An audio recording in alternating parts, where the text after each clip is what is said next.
Good morning everyone and welcome to our last Wow Moments Assembly for this term. Now I have quite a few names to read out, but well done to everybody that's been working hard. First of all we've got Kyan. Now Kyan has been working hard in all areas of learning and he always makes everyone smile. Well done Kyan. Next we've got George. George has been developing his pencil control and his use of scissors. That means that he's holding his pencil properly and trying to form all the letters correctly. Well done, George. Then we've got Gobind. Now, Gobind has been so kind to all his friends and some new children that we've had in school. Also, he's making excellent progress in all areas of learning, so well done to Gobind.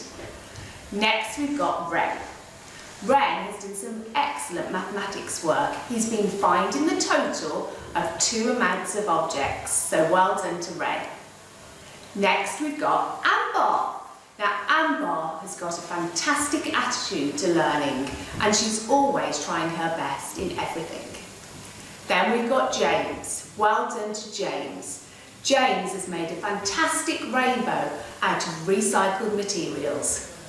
Next we've got Jovan. And Jovan has made a fantastic pirate hat and a patch. Next is Kayla. Kayla has written a fantastic story, so well done Kayla. And finally we've got Joshua. And Joshua has made a fantastic treasure chest, so well done Joshua. Well done to everybody and I hope you all have a wonderful holiday.